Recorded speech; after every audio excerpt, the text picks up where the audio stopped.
And welcome to the viewers of this video. This is the Orange Fan here, bringing you another entry for the episode Recap and Thoughts category. This video will be dedicated to episode 29 of Young Justice, Alienated. We begin this episode in Metropolis on January 5th, where Blue Beetle, Bumblebee, and Bibbo confront the Krolotean who has been impersonating Bibbo. Despite their best efforts, the Krolotean manages to escape and arrives on a Manta flyer where someone who seems to be Black Manta is awaiting their arrival. But this individual's voice sounds slightly younger compared to Black Manta's voice in Downtime. In any case, the Manta flyer sets course for a different location. We then cut to the Star Labs Taos facility on January 6th, where Wonder Woman, Jon Stewart, Captain Atom, Nightwing, and Eduardo Dorado Sr., a scientist who works at Star Labs, this Star Labs facility, are awaiting the arrival of Superboy, Miss Martian, Beast Boy, and Adam Strange. Soon enough, the four have returned to Earth from Ron through Zeta Beam technology, and Beast Boy is quite excited to show Nightwing his latest souvenir.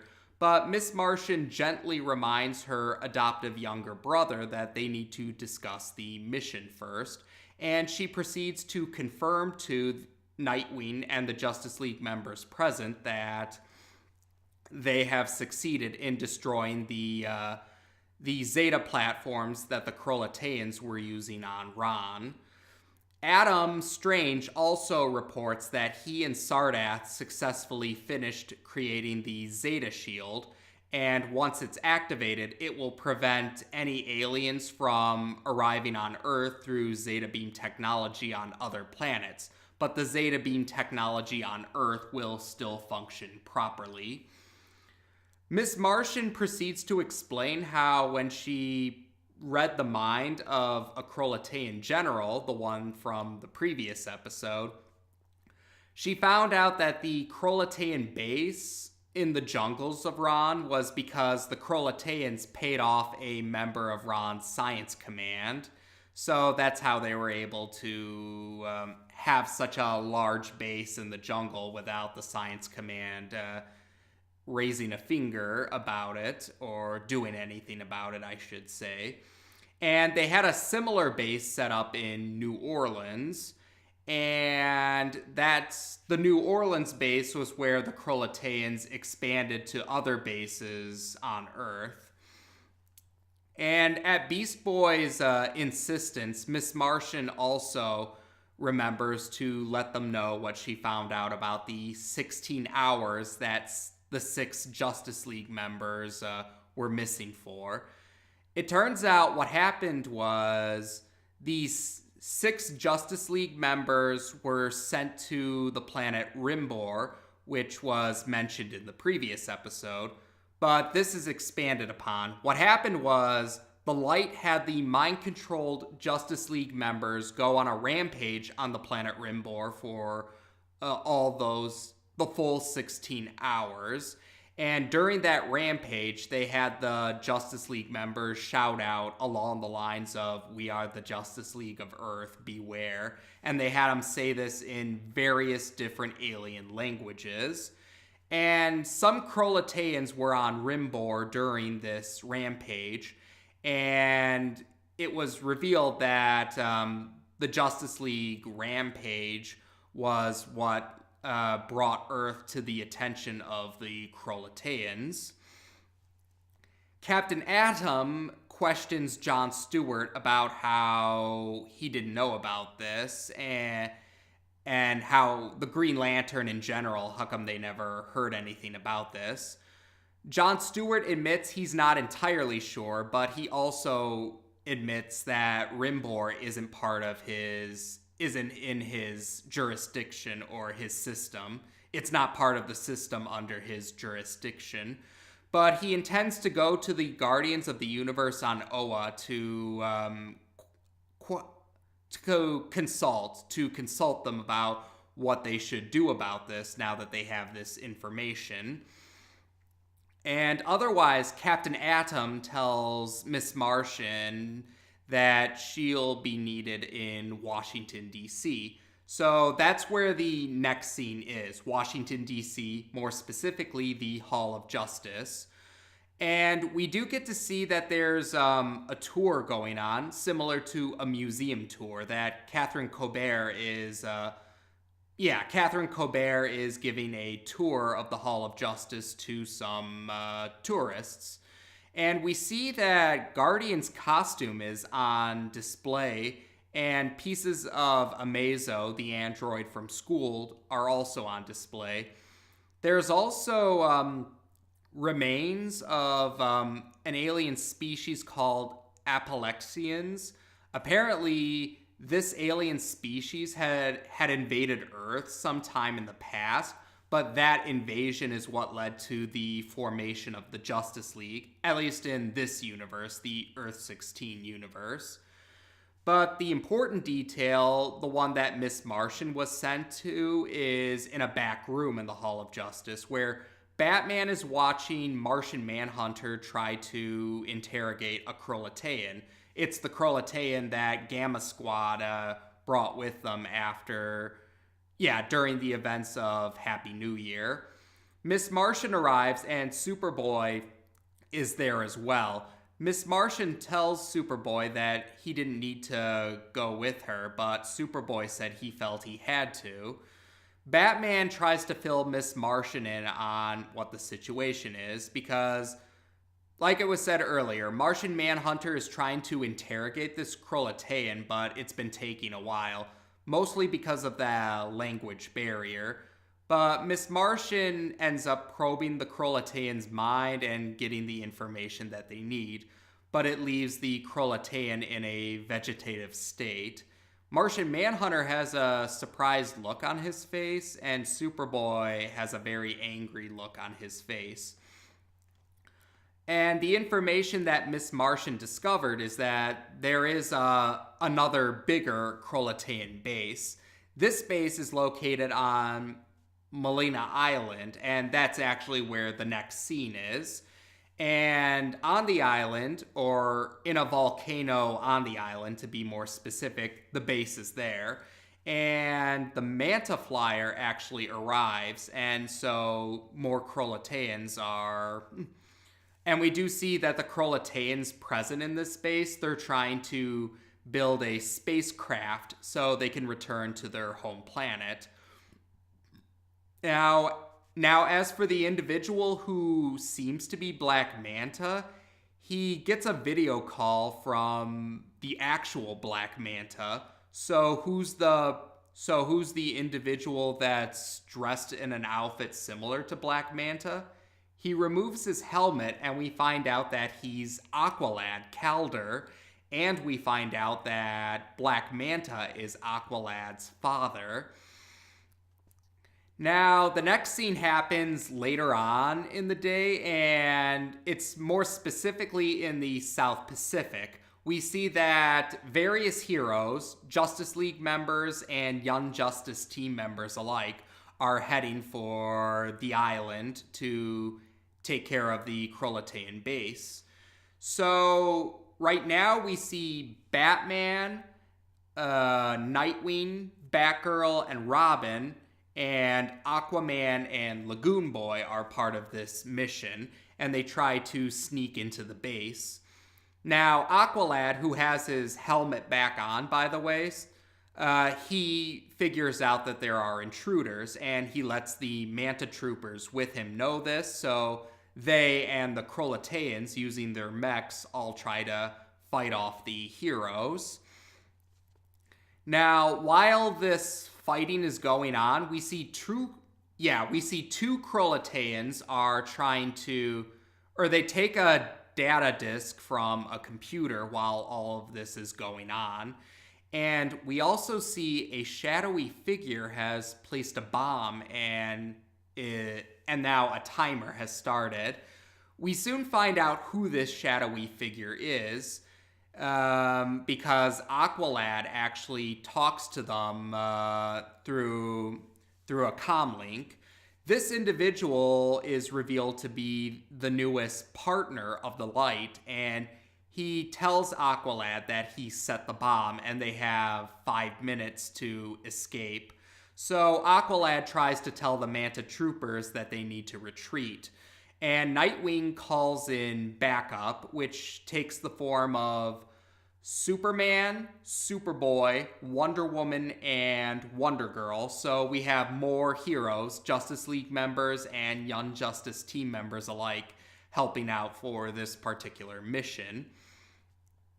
Now, as the fight continues on, eventually Aquaman manages to knock off Aqualad's helmet, and he and Lagoon Boy are horrified to hear that the news that they heard before is true, that Aqualad has apparently turned to the side of evil. Aqualad, though, is furious, saying that they allowed Tula to die. We find out that Tula, at some point during the 5-year time skip, had joined the Young Justice team and became Aquagirl, but she died during a mission during this time skip. And we also find out that Aquaman was aware of the fact that Black Manta is Aqualad's father, but he never told Aqualad this, and Aqualad is still rather angry about this. And as they try to fight a little more, eventually it seems like only Nightwing and Aqualad are now in a different part of the base, but Superboy soon joins them. Aqualad tells them, though, that they could try and stop him, or they could try and escape before the bomb goes off. He manages to knock Superboy out, and then he tells Nightwing that he has 2 minutes to escape. So Nightwing orders the Young Justice team members and tells the Justice League members present that they need to get out of there, so that's what they do. Superman, however, stays behind. He tries to convince the Kroloteans to escape and that he'll even help them escape. But the Kroloteans refuse to believe him, and they still try to attack him.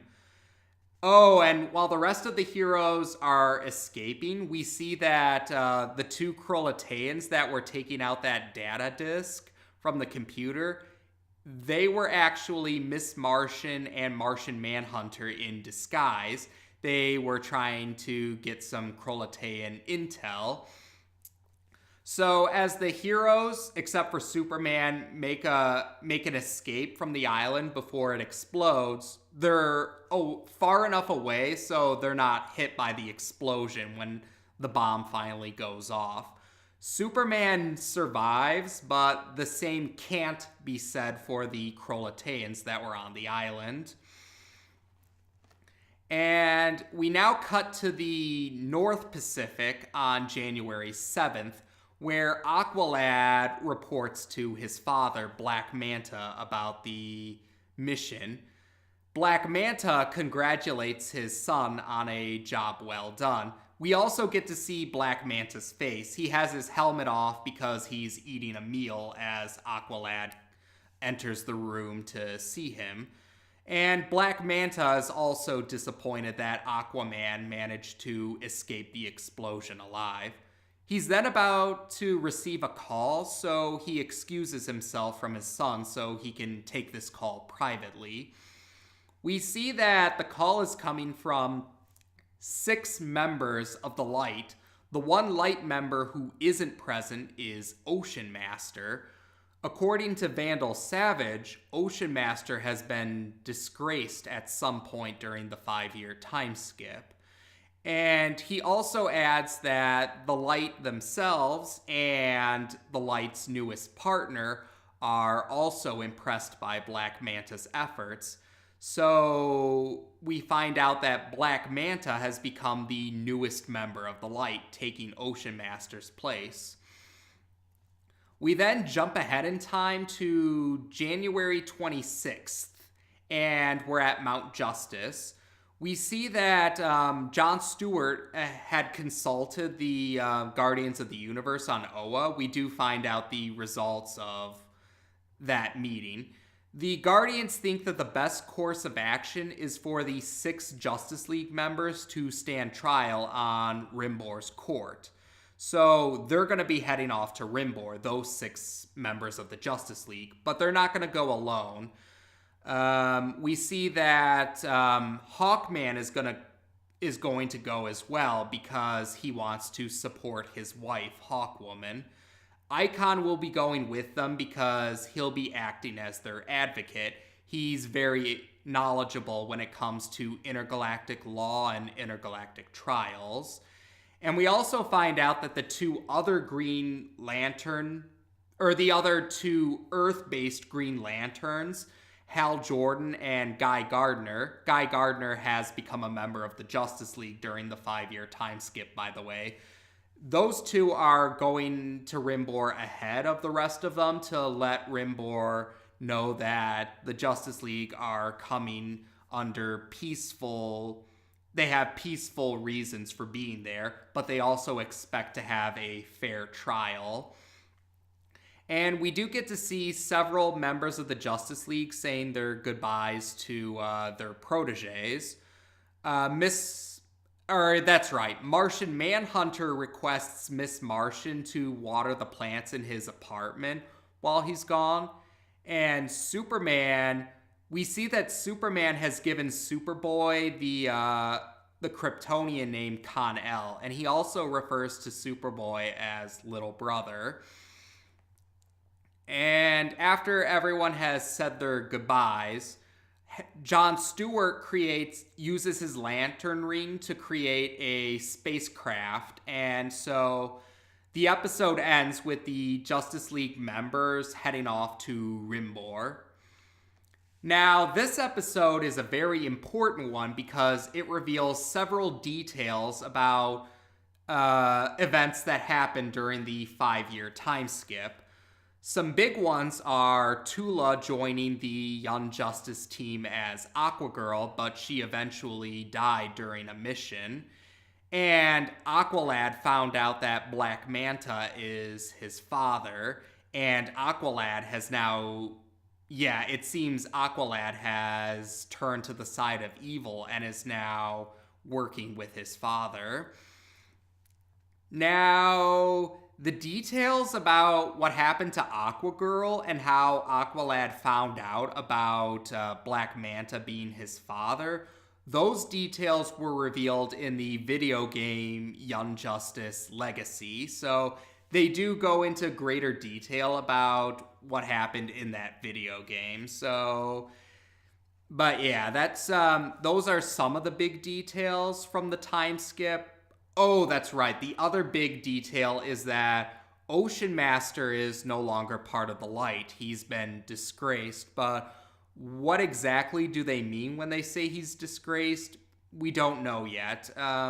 It's not clear if Ocean Master has also passed away or if he's still alive. We're not too sure about that.